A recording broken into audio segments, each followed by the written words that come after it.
kata. Bismillahirrahmanirrahim. Innal hamdalillah nahmaduhu wa nasta'inuhu wa nastaghfiruh wa na'udzu billahi min shururi anfusina wa min sayyiati a'malina.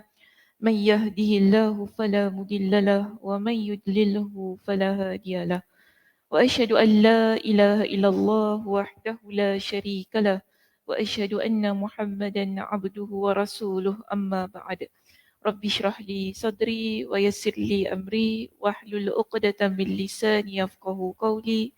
Rabbi zidni ilma warzuqni fahma. Allahumma inna nas'aluka ilman nafi'a wa rizqan tayyiba wa 'amalan mutaqabbala.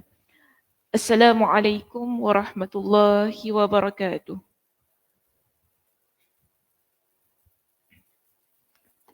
Gimana, sihat semua? Alhamdulillah. Gelap tak? Okey. Kenapa? Sana gelap. Ya? Mendung. Okey.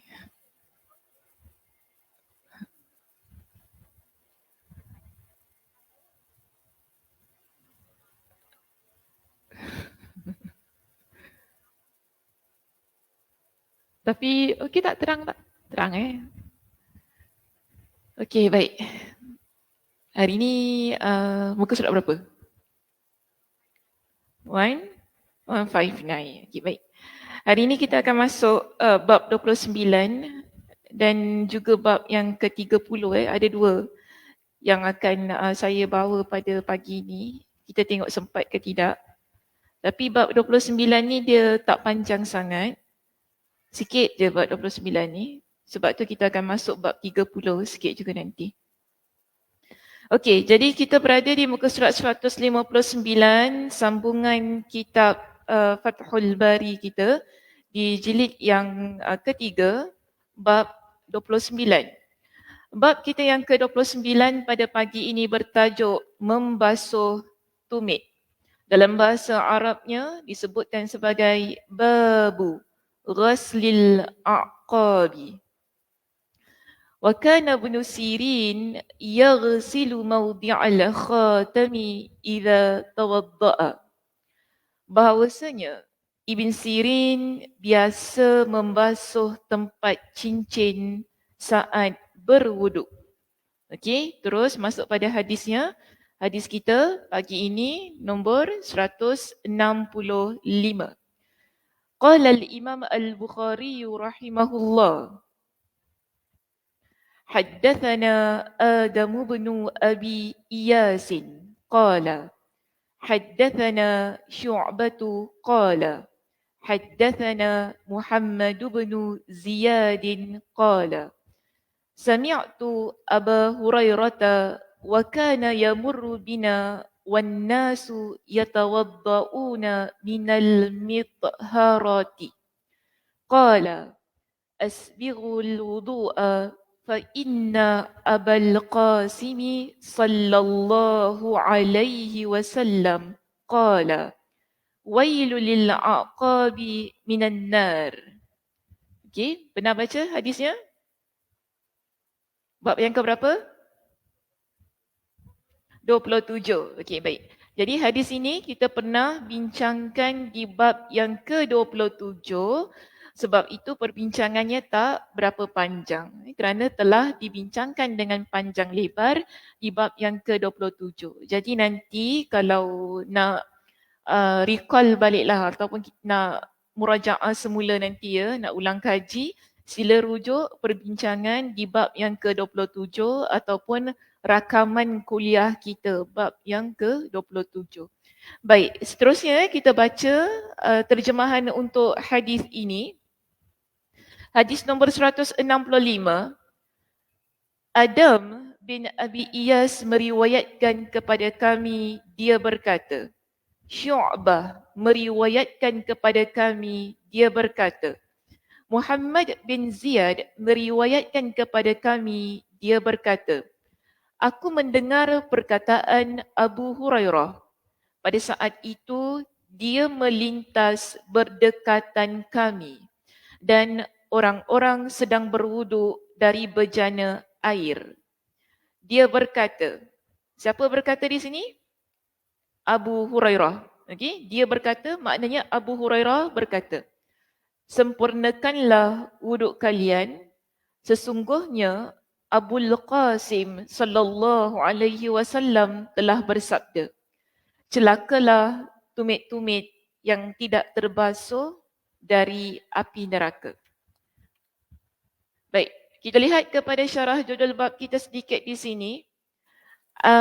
Di syarah judul bab kita, syarah judul bab ni bertajuk Babu Ghaslil Aqabi.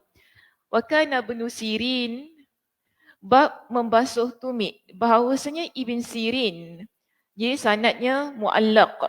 Dia cuma ambil pada bahagian Ibn Sirin sahaja. Yang bahagian di belakangnya tu kan, yang di depannya tu dia tak ambil. Okey, sanad mu'allaq ini dicantumkan oleh Al-Bukhari secara mausul, secara bersambung dalam kitab tarikhnya dari jalur Musa bin Ismail, dari Mahdi bin Maimun, dari Ibn Sirin. Sekarang ini bila kita kata sanad mu'allaq, maknanya sanadnya terputus. Jadi di mana Imam Al-Bukhari letakkan sanad yang penuh? Sanad yang penuh terletak dalam kitab tarikh tadi. Okey, dalam kitab tarikh. Dan di sini Imam Ibn Hajar Al-Asqalani, beliau telah datangkan dengan sanad yang penuh. Sebab tu dia kata dari jalur Musa. Maknanya sanad ini walaupun dalam kitab Sahih Imam Al-Bukhari disebut secara mu'allaq, tetapi sanadnya kita kata tidaklah terputus kerana ada sambungannya yang disebut dalam kitab tarikh. Sekejap saya tanya, suara saya okey ke tak? Berdengung kuat sangat ke tidak? Yang di belakang okey? Clear Clear. Okay. Saya macam tak selesa. Ya macam agak. Kita tak apa. Yang penting jemaah selesa Okey. Baik, terus kita lihat di sini. Ibn Shaybah meriwayatkan dari Hushaim, dari Khalid, dari Ibn Sirin, bahawasanya dia menggerak-gerakkan cincinnya ketika berwuduk. Jadi dalam kisah ini, Ibn Sirin, tadi atas tadi ada satu topik kan, yang mengatakan wa kana Ibn Sirin yaghsilu mawdi'al khatami idza tawadda'a. Okay, boleh lihat muka surat 159 semula. Lihat dekat situ. Atas sekali tadi saya baca. Wa kana Ibn Sirin yaghsilu mawdi'al khatami idza tawadda. Jadi Imam Ibn Hajar dia jelaskan. Dia kata Ibn Sirin ini bila dia berwuduk, dia menggerak-gerakkan cincin dia. Maknanya Ibn Sirin ni dia pakai cincin. Cincin lelaki lah Orang lelaki tak boleh pakai cincin emas. Jadi sini Ibn Sirin dia pakai cincin. Yang mana kita lihat ketika dia berwuduk, dia gerakkan cincin dia. Dan di sini kita lihat kedua sanad ini sahih. Sama ada sanad daripada Ibn Shaybah ataupun daripada jalur Musa Ibn Ismail itu tadi. Yang mana dia kata kemungkinan cincin yang dipakai Ibn Sirin agak longgar sehingga air dapat masuk ke sela-sela jarinya. Cukup dengan digerak-gerakkan. Dalam riwayat Ibn Majah dari Abu Rafi' dengan sanad yang marfu'. Sanad marfu' maksudnya sampai kepada Nabi sallallahu alaihi wasallam. Disebutkan matan yang sama. Namun sanadnya dhaif. Tapi sanadnya dhaif. Maknanya macam ni tak semua sanad yang sampai kepada Nabi kita kata sanadnya sahih. Contoh dengan sanad ini disebut sanadnya adalah dhaif. Yang penting di sini nak dikisahkan Ibn Sirin dia ni pakai cincin. Tapi cincin dia longgar. Dia bukan cincin yang ketat. Kita kalau ambil wuduk cincin kena buka kan? Kenapa kita kena lepaskan? Jadi kena air. Tapi sekarang Ibn Sirin dalam kes ini dia tak tanggalkan cincin dia. Dia cuma gerakkan cincin saja.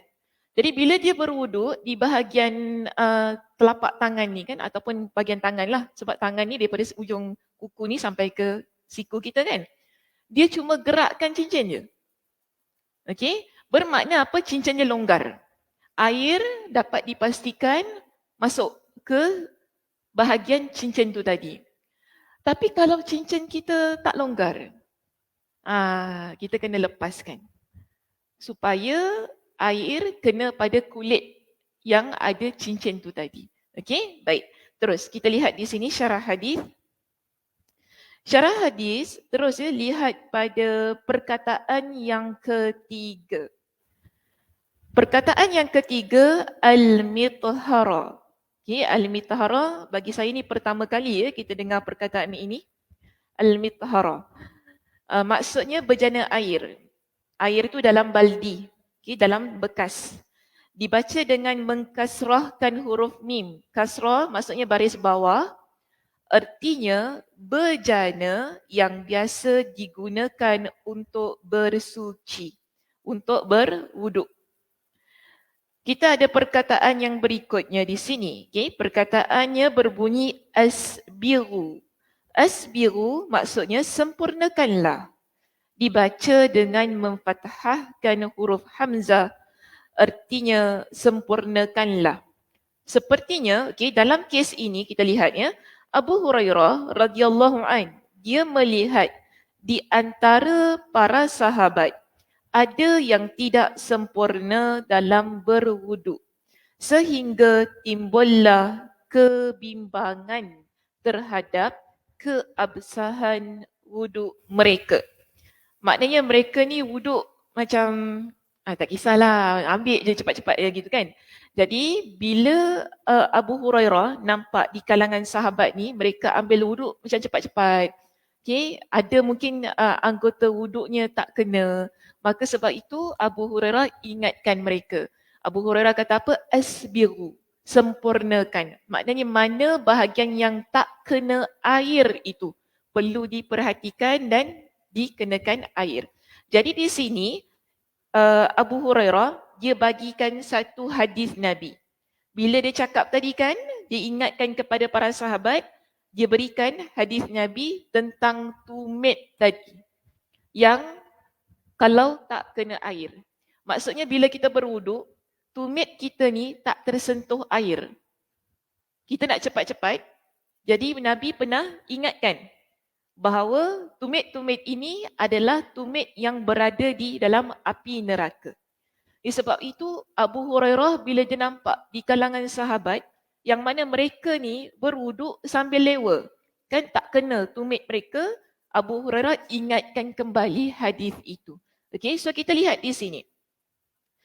Abu Hurairah kata apa tadi? Fa inna Abul Qasim. Sesungguhnya Abul Qasim. Daripada hadis ini, kita dapat beberapa faedah. Faedah ni maknanya pengajaran. Pertama, bolehnya menyebut Rasulullah sallallahu alaihi wasallam dengan kunyah. Sebutannya kunyah. Jangan baca kunyah. Sebutannya kunyah. Sebab tu dia letak tanda tu kan. Kalau dia tak letak, nak panggil apa ni? Dash. Dia tak letak dash tu, kita baca kunyah. So kunyah. Dengan kunyah beliau Abul Qasim. Kunyah ni maksudnya gelaran. Biasa dengar tak kalau orang kata Ummu Sakinah, kan? Ummu Wafa. Kalau Masyita anak dia nama Wafa, kita panggil dia Ummu Wafa. Ini kita panggil sebagai kunyah. Gelaran yang mana depan ada Abu dan Ummu. Kita panggil kunyah. Jadi Nabi SAW, kunyah Nabi Abul Qasim. Sebab itu di sini Abu Hurairah bila dia tak sebut Nabi SAW. Dia sebut dengan kunyah Nabi SAW di situ. Sebab itu dia kata Abul Qasim. Jadi kesimpulan yang boleh kita ambil daripada hadis ini, dikatakan tadi boleh kita nak sebut nama Nabi ni kita guna dengan kunyah Nabi. Jadi antaranya ialah Abul Qasim itu tadi. Dan itu merupakan sebutan yang baik. Meskipun demikian, menyebut Nabi ataupun menyebut baginda sallallahu alaihi wasallam dengan sebutan Rasul adalah lebih baik lagi. Walaupun kita kata tak salah, okay, tak salah kalau kita nak sebut nama Nabi ni dengan kunyah Nabi iaitu Abul Qasim, tapi kita boleh sebut kita terbaik, lebih baik kita sebut dengan gelaran Rasul iaitu Nabi sallallahu alaihi wasallam. Okey? Baik, itu yang pertama. Yang kedua, seorang ulama hendaklah menyebutkan dalil atas setiap fatwa yang dia keluarkan agar lebih mudah diterima orang yang mendengarkannya. Okey, kenapa kita ada faedah yang kedua di sini? Kenapa faedah yang kedua ini dikeluarkan? Kalau nak keluar fatwa, kita perlu berikan dalil. Berdasarkan apa?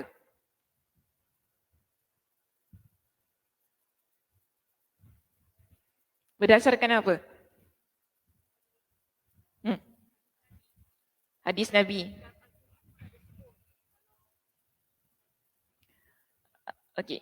Sekarang poin yang kedua, poin yang kedua kata, bila seseorang dia kena berdiri sini, macam tak ada orang jaga dekat. Saya dah tengok dah kat rumah. Tak ada yang nak gerakkan.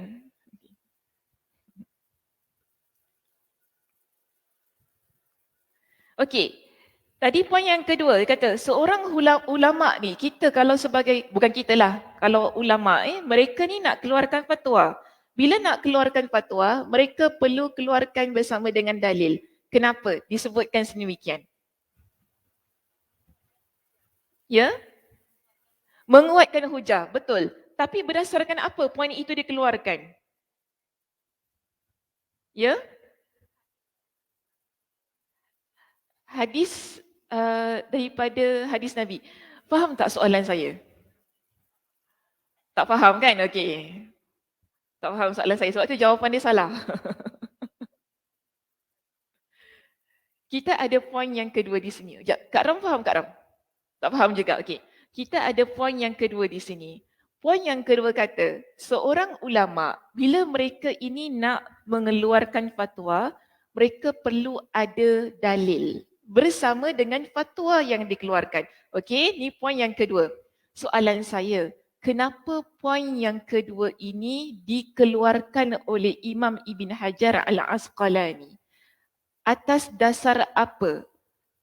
Daripada hadis tu tadi kan, kita baca tentang Abu Hurairah tadi kan. Okey, kenapa pula tiba-tiba boleh keluar poin tentang fatwa ni? Tak faham soalan? Tak faham lagi. Okey, tak apa. Saya jawab terus, senang. Kita lihat begini. Poin ini dikeluarkan kerana tadi Abu Hurairah bila dia tegur para sahabat, dia bagi dalil kan? Nampak tak? Abu Hurairah dalam keseluruhan hadis itu tadi, bila dia pesan pada para sahabat, dia kata sempurnakan wuduk kalian. Dia nampak ni, tadi diceritakan bahawa Abu Hurairah dia jalan. Okey, dia jalan dekat dengan para sahabat.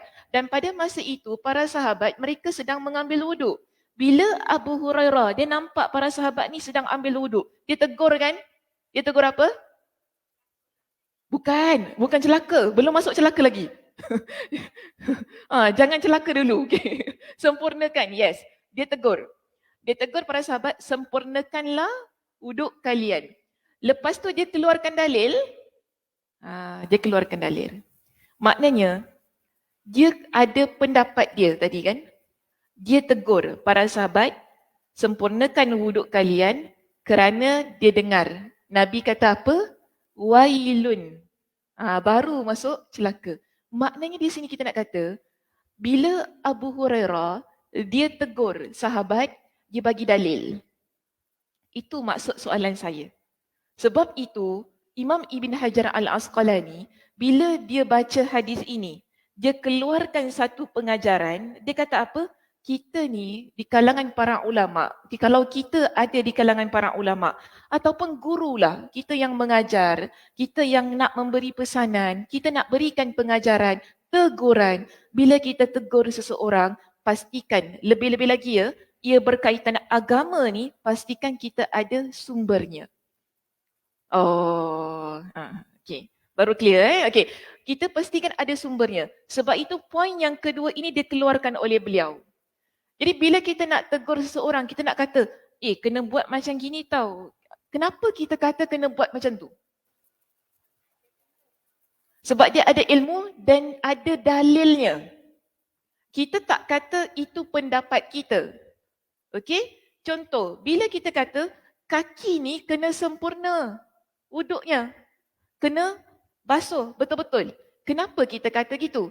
Bila kita nampak, contoh kita nampak kawan kita, mungkin sekawan kita ni sedang ambil wuduk. Kita nampak dia cuma basuh macam gini je. Belakang tak kena kan? Okey, dia kata, awak kaki tu kena basuh tau. Okey, mula-mula janganlah keluar dalil dulu. Kita ni bukan sesuai, kita bukan mufti. Nanti member bingit. Okey.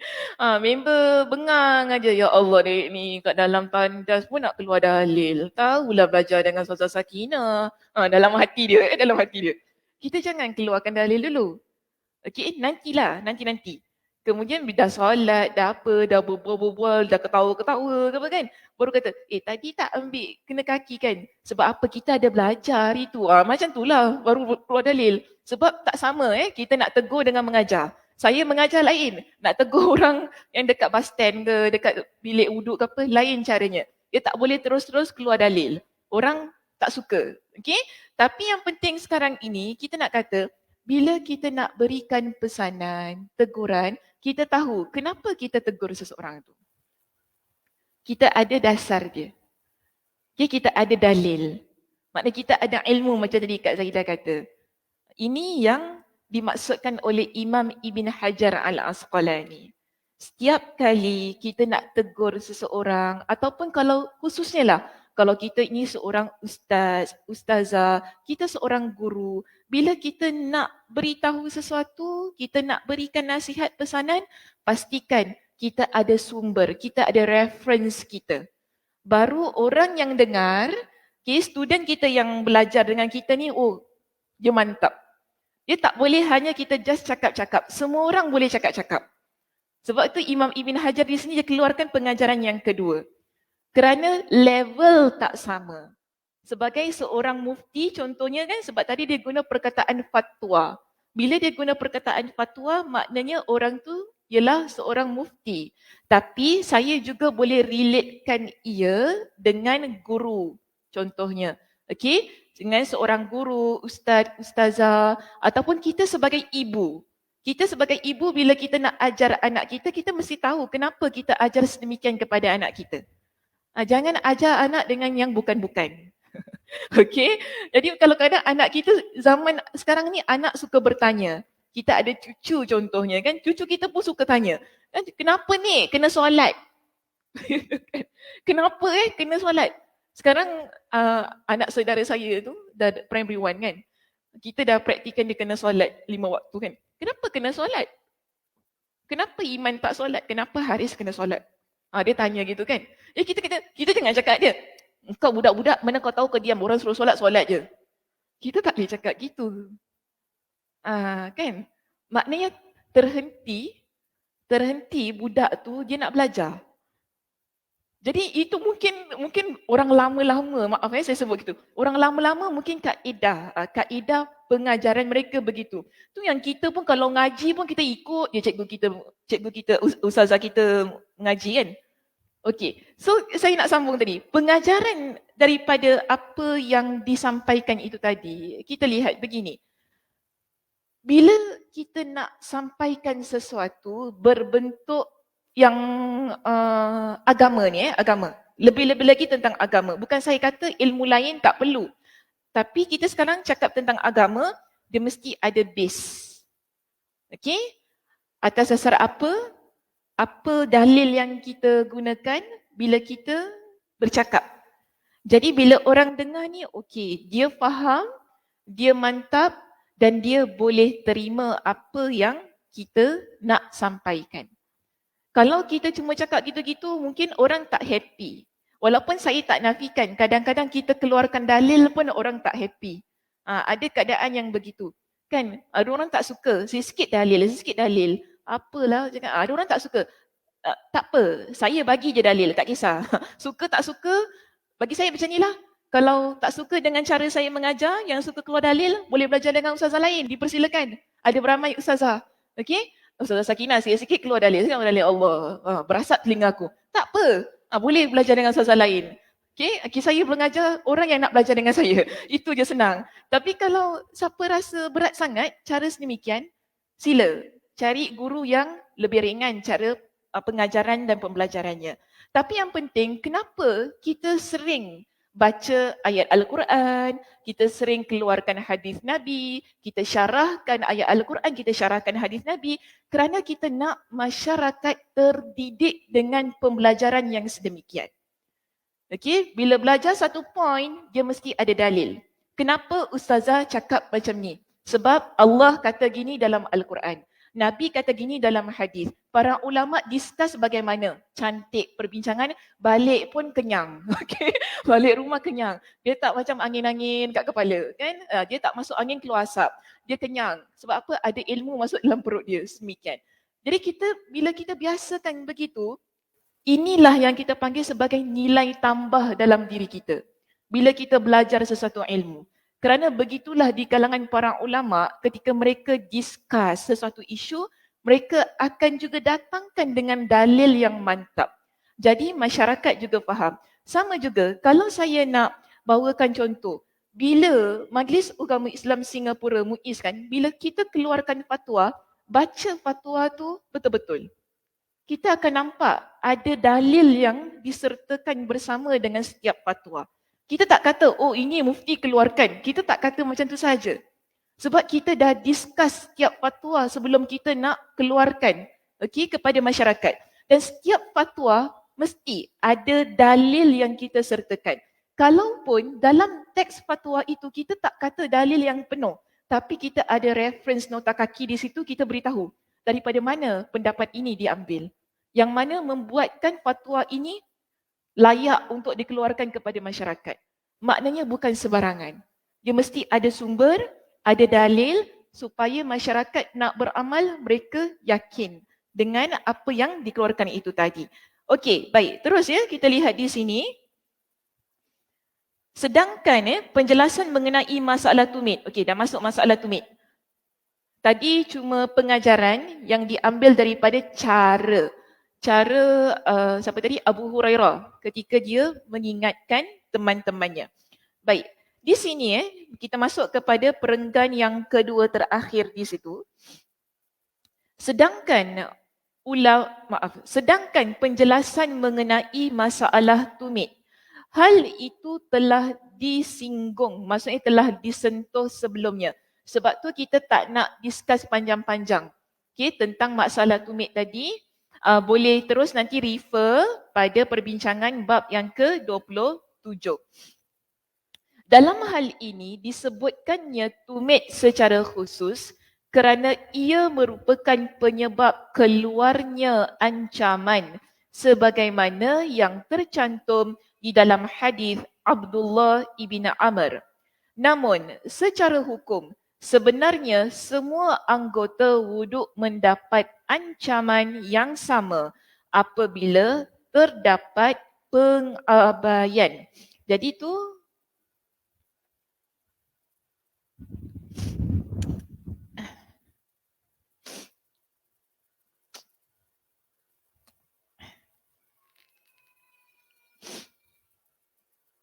okey. Perkataan di sini ada keteledoran. Okey, maksudnya ialah pengabaian ataupun kecuaian yang ada pada diri kita. Maknanya walaupun dalam hadis cuma sebut tentang tumit, tapi kita tak fokus tumit sahaja. Itu contoh yang Nabi berikan. Tapi semua anggota yang perlu diwudukkan tu tadi kan, perlu diberikan perhatian yang sama. Kalau kita berwuduk bahagian tangan, pastikan sampai ke siku. Begitu. Walaupun dalam hadis cuma sebut tumit. Kalau kita basuh wajah kita, pastikan keseluruhan wajahnya kena. Bunyi apa? Bukan kipas nak jatuh Kipas kalau nak jatuh saya lari dulu. Okey. Ya, kalau bunyi apa-apa gegaran lari dulu Okey, jangan tunggu saya, lari je. Baik. So, contoh kalau kita basuh telinga, kan kita basuh betul-betul lah. Luar, dalam, kita tak kata oh tolong gitu kan macam tu. Walaupun di sini disebut sebagai tumit sahaja. Jadi Imam Ibn Hajar kata, kita ni sekarang walaupun dalam hadis Nabi sebut ancaman hanya pada tumit, tetapi kita perlu perhatikan semua anggota wuduk kita supaya tidak dilakukan secara cuai ketika kita berwuduk itu tadi. Kerana apa? Okey, nampak ini contoh lagi. Kenapa kita kata semua anggota? Kerana di sini ada hadis yang lain. Okey, ada hadis yang lain yang mengatakan wailul lil aqabi wa butunil aqdami minan nar. Celakalah tumit-tumit dan telapak kaki yang tidak terbasuh dari api neraka. Maknanya di situ ada anggota wuduk yang lain, bukan hanya tumit sahaja, bahkan telapak kaki dimasukkan sekali. Berdasarkan hadis ini, Imam Ibn Hajar, sebab itu Imam Ibn Hajar kata semua anggota wuduk boleh mendapat ancaman yang sama jika kita cuai dalam berwuduk tersebut. Baik, oleh kerana itu Al-Bukhari menyebutkan di dalam judul bab nukilan tentang Ibn Sirin yang membasuh tempat cincinnya, yakni jari yang tertutup oleh cincin. Sebab tadi kan kita kalau baca yang mula-mula tu pun kita pelik. Sekarang nak bincang tentang tumit. Apa kena mengena dengan jari yang ada cincin? Jauh sangat tu. Kan? Kaki dengan jari. Jadi kita nampak ada keterkaitannya. Maknanya kalau ada anggota tubuh kita yang mungkin ia tertutup. Ini untuk yang anggota tubuh yang sihat Jangan nanti kalau ada terluka pun kita pergi cabut, kita pergi kenakan lah. Itu dah lain cerita. Jangan discuss benda tu di sini nanti panjang lagi cerita saya. Yang penting sekarang, kalau kita ni anggota tubuh badan kita, okey, tak ada masalah. Okey, kerana mungkin kita pakai jam contoh. Kita pakai, sebab sekarang jam pun dah boleh yang masuk air. Okay, jam yang boleh celup air dia tak ada masalah. Kita pakai jam, pakai cincin, pakai gelang. Sekarang ni kalau kita ada pakai something, sesuatu di anggota wuduk kita, di situlah dia kata perlu kita renggang-renggangkan ia supaya terkena air. Maknanya untuk membuktikan kita ni mengambil berat tentang setiap anggota wuduk supaya ia basah terkena air. Okay, that's why di sini didatangkan kepada kita dengan satu contoh, iaitu ketika Imam Ibn Sirin dia berwuduk yang mana jarinya ada cincin, dia melonggarkan ataupun dia merenggang-renggangkan untuk menunjukkan di sini bahawa ancaman tersebut bukan hanya untuk tumit tetapi untuk semua anggota tubuh wuduk kita. Okey, baik. Sebab terdapat kemungkinan tempat cincin itu tidak terkena air jika terlalu sempit, peletakannya pada jemari. Wallahu a'lam. Selesai ya?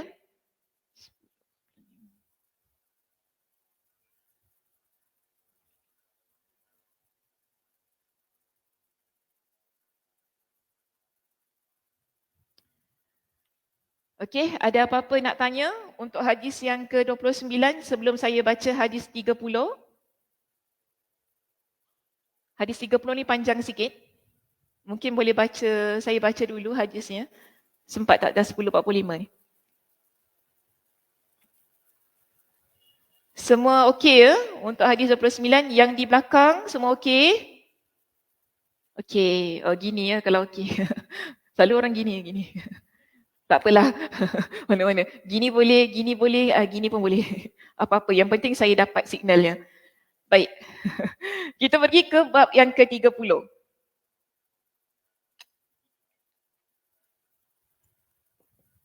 Sekejap, bagi Ustazah minum air dulu. Hadisnya panjang.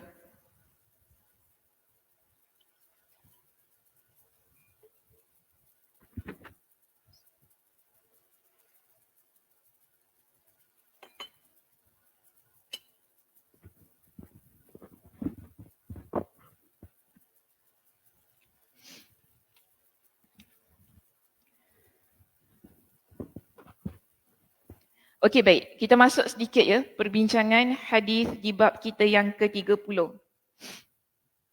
Bab kita yang ke-30 berada di muka surat 162. Hadisnya, babnya bertajuk membasuh kedua kaki yang memakai sandal dan bukan mengusap di atas dua sandal. Dalam bahasa Arab, tajuk berbunyi babu ghaslir rijlaini fin na'laini wala yamsahu 'alan na'lain. Qala al-Imam al-Bukhari rahimahullah.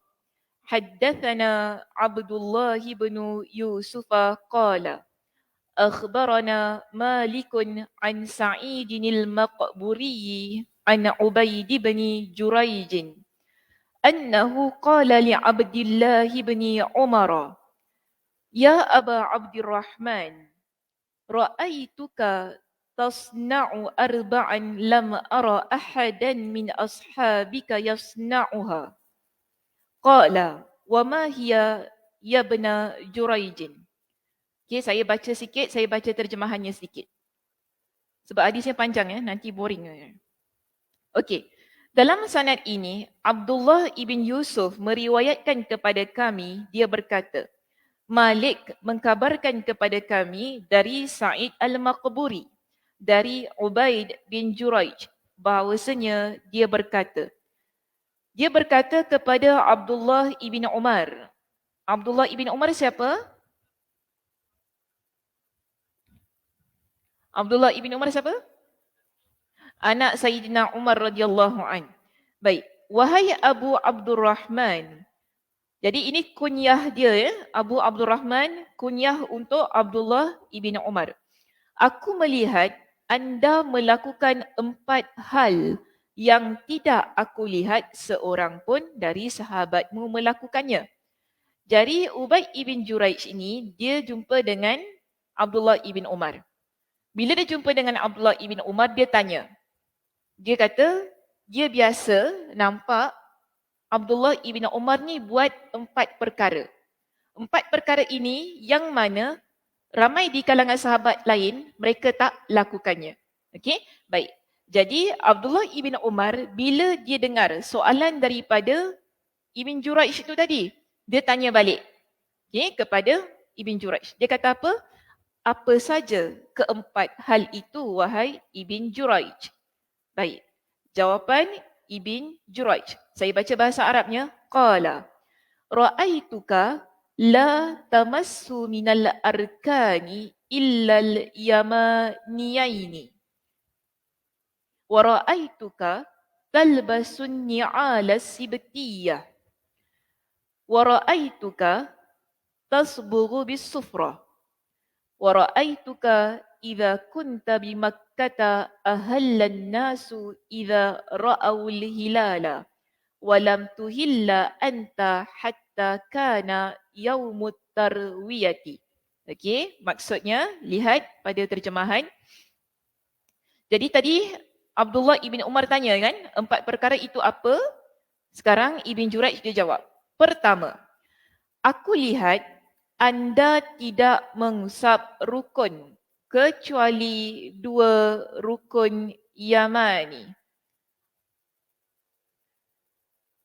Kemudian yang kedua, aku lihat anda memakai sandal sibtiyah. Yang ketiga, aku lihat anda mencelup pakaian dengan warna kuning.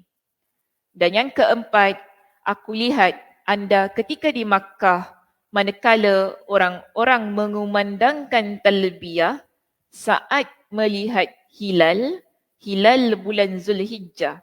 Sementara anda sendiri tidak mengumandangkan talbiyah kecuali pada hari tarwiyah. Jadi ini 4 perkara. Okey, yang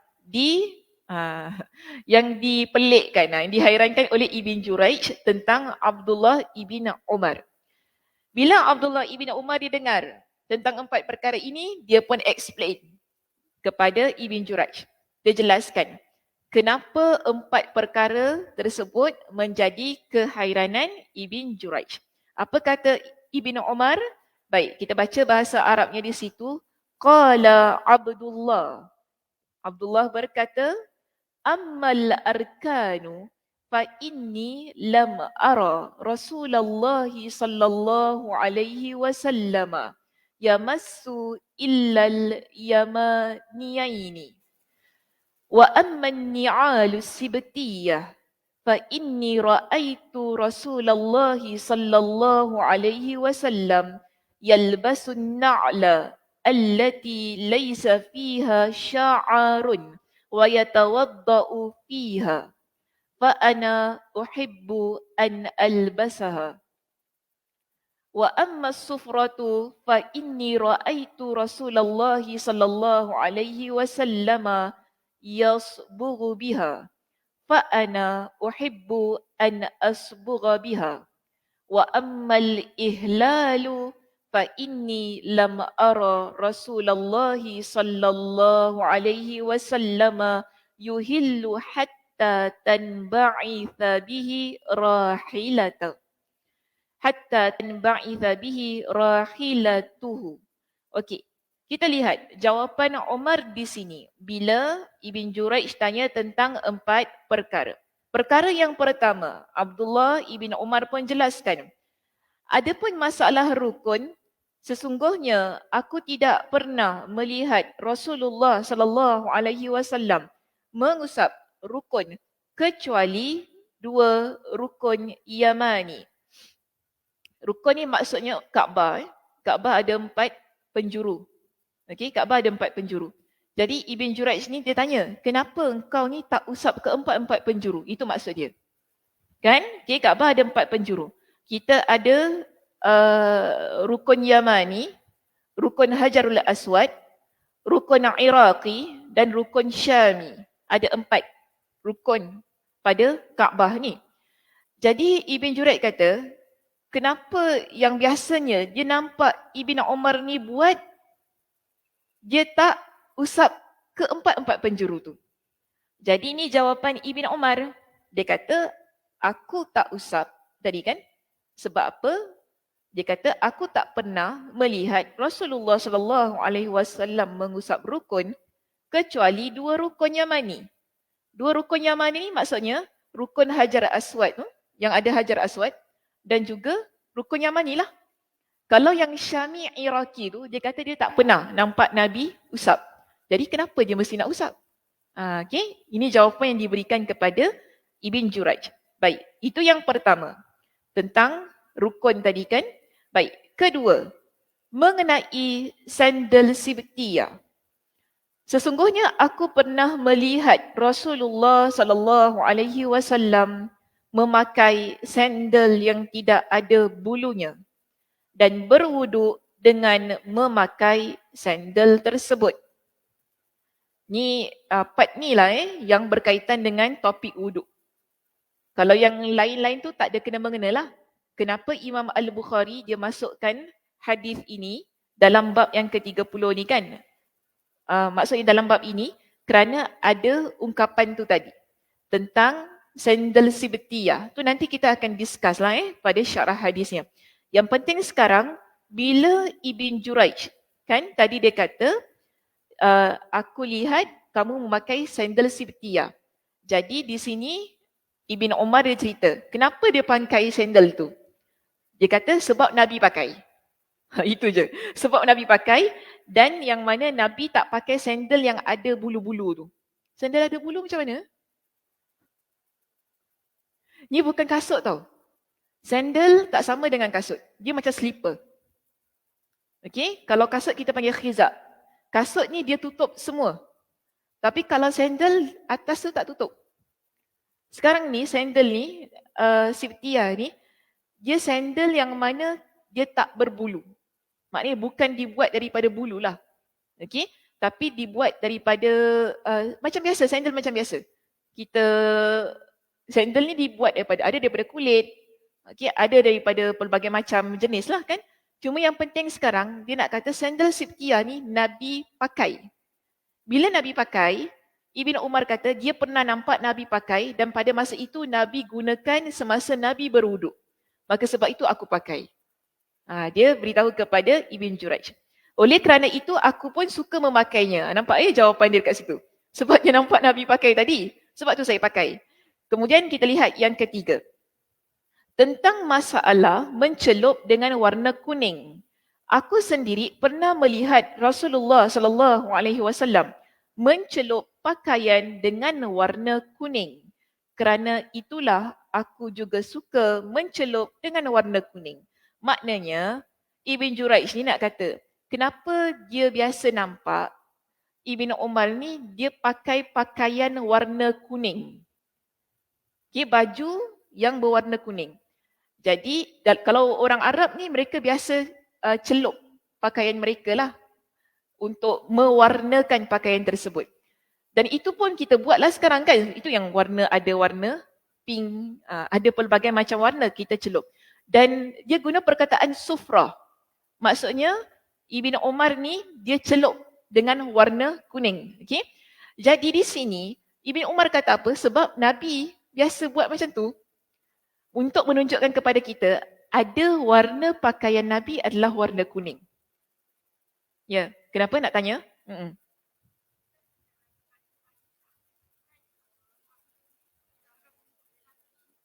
Apa dia? Ada hadis yang mengatakan, okey, tak apa, tu nanti kita discuss. Jangan masuk complicated dulu. Sekarang ini ialah, pakaian warna kuning itu biasa dipakai oleh Nabi. Memang ada hadis tentang larangan warna yang tertentu. Okey, tapi di sini kita pegang dulu hadis yang umum ini terlebih dahulu ya. Nanti kita discuss tentang larangan tersebut. Yang penting ialah ada pakaian Nabi yang dilihat oleh Ibn Umar yang dia celup dengan warna kuning. Sebab warna kuning ni dia ada banyak. Ada banyak warna kuning. So ada kuning air, ada kuning golden kan, ada kuning emas macam emas-emas diraja. So di situ ada pelbagai macam warna yang yang kita kenal lah sebagai warna. Maka ada hadis yang menjelaskan tentang warna kuning yang bagaimana. InsyaAllah kita akan discuss tentang hal itu. Sekarang ni kita baca dulu ya. Okey, kita baca dulu. Baik, terus kita lihat di sini tentang warna tadi kan. Jadi dia kata, aku juga suka mencelup dengan warna kuning. Baik, sedangkan perihal masalah mengucapkan talbiyah. Talbiyah ni apa? Labbaik Allahumma labbaik. Okey, lafaz talbiyah. Sesungguhnya aku tidak pernah melihat Rasulullah sallallahu alaihi wasallam melakukannya kecuali setelah kenderaan beliau siap berangkat ke Mina. Itu nanti ya. Maknanya itu nanti kita bincang pada syarah. Syarah lambat lagi lah. Syarah lambat lagi. Okey, tak apa. Lihat sedikit pada syarah judul bab di sini. Syarah judul bab muka surat 164. Bila kita kata syarah judul bab, kita nak syarah perkataan yang babu ghaslir rijlaini. Panjang juga syarahnya.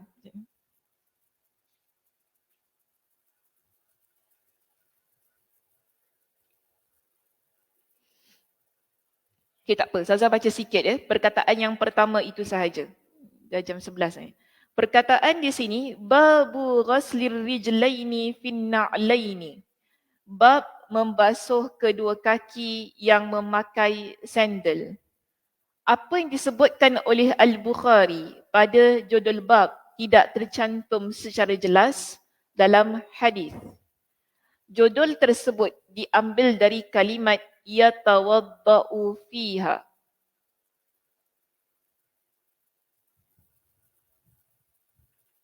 Yatawadda'u fiha. Okay, judul tersebut diambil dari kalimat yatawadda'u fiha sebab asal makna wuduk adalah membasuh. Kemudian kata fiha yang tercantum di dalam hadis juga menunjukkan makna membasuh. Apabila maksudnya mengusap, tentunya akan diucapkan dengan kata alaiha. Okey, jadi kalau perkataan yatawadda'u belakangnya kita letak alaiha, okey, yatawadda'u alaiha, dia akan jadi bermaksud mengusap kaki. Tapi sekarang ini dalam hadis Nabi sebut, bukan Nabi, siapa tadi? Ibn Umar sebut wa yatawadda'u fiha. Bila guna perkataan yatawadda'u fiha, dia bermaksud kita basuh, bukan mengusap. Okay, itu sajalah sebenarnya yang dia nak jelaskan tentang perkataan yatawadda'u fiha dan yatawadda'u alaiha. Dia berubah makna kalau belakang tu perkataan lain. Yatawadda'u fiha maksudnya kita basuh. Tapi kalau kita kata yatawadda'u alaiha maksudnya kita usap. Tapi dalam hadis guna yatawadda'u fiha. Jelas menunjukkan kepada kita yang nak dikatakan ialah Nabi basuh kaki. Bukan Nabi usap kaki. Okey? Baik. Seterusnya, perkataan wala yamsahu 'alan na'lain dan bukan mengusap di atas dua sandal. Yakni bagi yang memakai sandal tidak boleh mengusapnya ketika berwuduk. Tidak seperti khuf yang dibolehkan bagi kita untuk mengusapnya. Jadi beza. Okay, sebab itu di sini digunakan perkataan yatawadda'u fiha. Kedua kaki tadi kita pakai sandal kan? Kita kena basuh macam biasa. Tak boleh kita usap di atas kaki kita yang pakai sandal. Kerana kalau usap, ia adalah perbuatan yang khusus untuk orang yang pakai khuf. Khuf ni maksudnya sepatu yang tutup semua.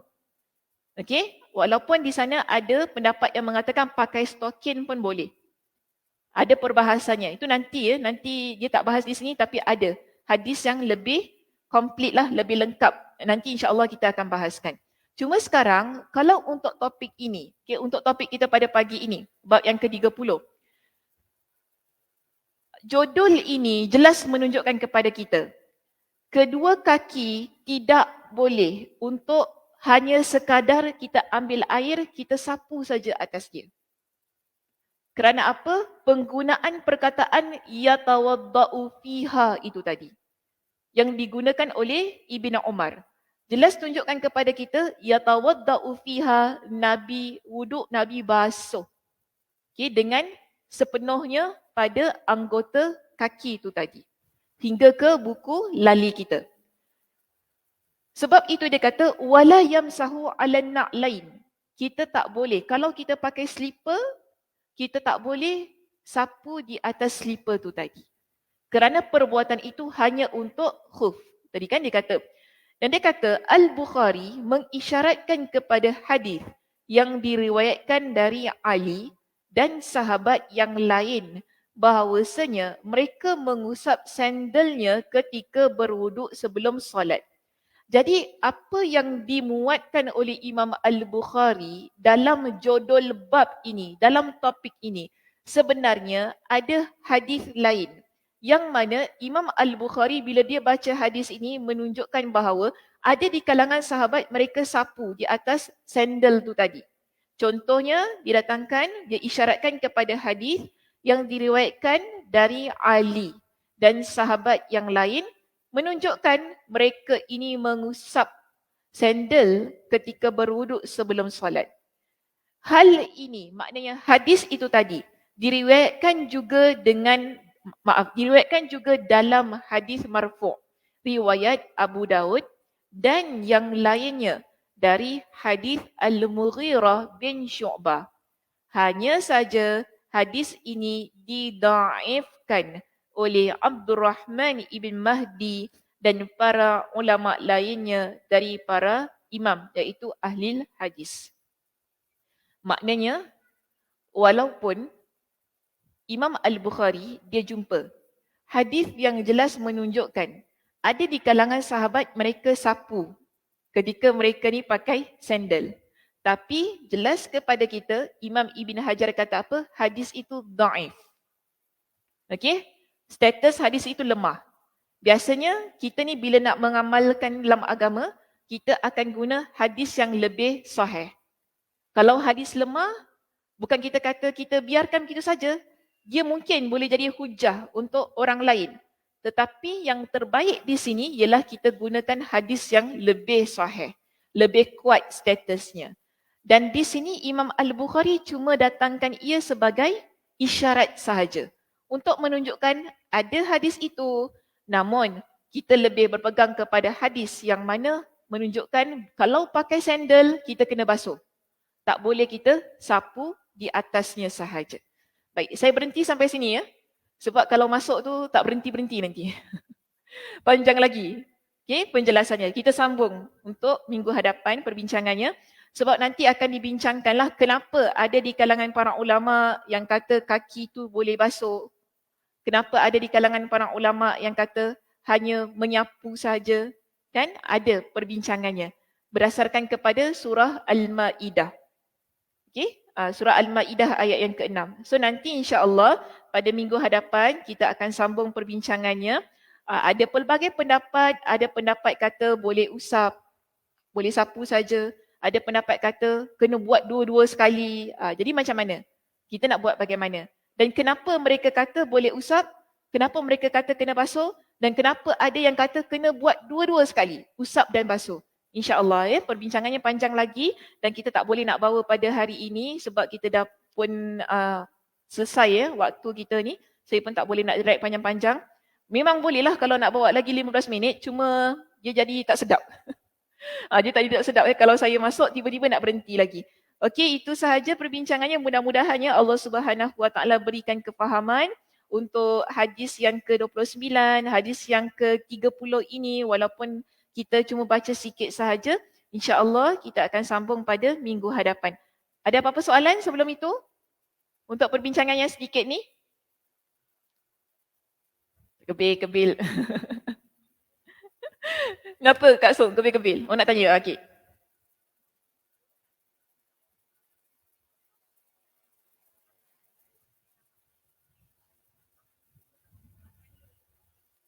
Macam mana? Sorry, saya tak dengar. Maaf lah. Macam mana ni?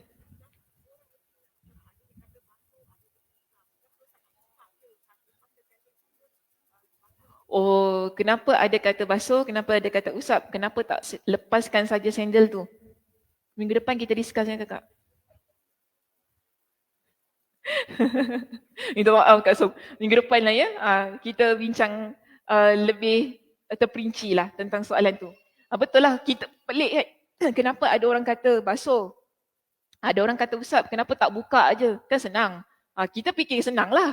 Kalau kita fikir senang. Tapi di kalangan para ulama, mereka selalu fikirkan tentang keadaan-keadaan. Yang mana mungkin untuk orang ini dia kena sapu. Untuk orang ini dia kena basuh. So persoalan-persoalan sedemikian. Kalau kita yang senang, kita buka saja. Basuhlah, habis kena semua. Kan senang. Tak payah nak banyak story. Nak bincang banyak-banyak. Tapi insyaAllah, minggu depan kita bincangkan dengan lebih tuntas. Ya, bagaimana para ulama mereka discuss. Kenapa kena usap. Kenapa ada yang kena basuh. So ada pula kata, kita kena buat dua-dua sekali. Basuh dengan usap. Itu macam mana pula nak buat. Jadi bagaimana Imam Ibn Hajar Al-Asqalani akan bahaskan. Okey, keadaan-keadaan itu kelak. Okey, wallahu a'lam, itu saja untuk pagi ini. Mudah-mudahan Allah Subhanahu Wa Taala memberkati masa yang diperuntukkan untuk pagi ini. Tidak kira sama ada yang hadir ke masjid dan juga teman-teman kita yang mengikuti secara online di rumah. Mudah-mudahan Allah Subhanahu Wa Taala mempertemukan kita dengan kesihatan, dengan kelapangan masa ya pada minggu hadapan. Saya tutup dengan tasbih kafarah. Subhanakallahumma wa bihamdika asyhadu an la ilaha illa anta astaghfiruka wa atubu ilaik. Assalamualaikum warahmatullahi wabarakatuh.